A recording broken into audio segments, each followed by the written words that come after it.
n'amazi yo muri Lake Oswazo.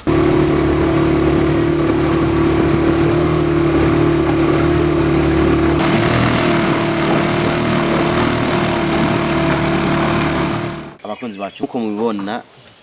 ataragasesesho rumuri ubu twamaze kwishikira bagiye kubona ko turatembera ure turi neza na neza mu kashamba sinzi ko agashamba no ko akajaride kwita ariko pe importe menya yuko agashamba kigereye ikiyaga bita ikiyaga Kinyoni Lake Oswazo ko turatembera nibaza yuko byinshi muzoyibona kandi muzodukurikirane si bigusa tuzobaha nibindi bikomeye kandi bihambaye muri kumwe natwe reka rero tuhe kurisha amajambo mukurikirane ibikorwa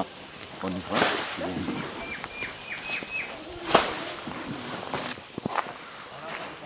nkuko mubona rero ngiyandwe kuri Mirador ndabereka igisagara cyose kigizwe n'amazi uko gisa ibisigaye muzoyemba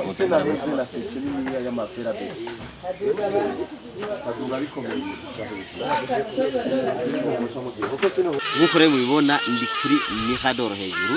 nukuri kose ibintu murabibona imeze neza nta nzigo wapfuye no cyabonye muri make rero aha ndi neza na neza hagati kuri kwizinga biri hagati kuri cya kiyaga bitiye Inyoni Lake Oswazo kimwe rero izina Lake Oswazo si Kirundi zote cyavuye mazungu abarundi bari bacise ikiyaga cyo gwagwa kubera bakunda gwagwa bakunda gusangirira aho gwagwa bashaka gwagwa babonye ikiko kiyagurira akarere ko kirahinda imisozi kifatira atawari ukibuze barakita Lake bihinda abazungu baje bahabona utunyoni bayavurema ikiyaga Kinyoni Lake Oswazo buri niho twibereye neza na neza hejuru ico bita hejuru ariko nta mama bafise Imana yabishoboje ndi kuri hejuru kuri Mirador ibisigaye bana nacu mwanyari bose murakoze.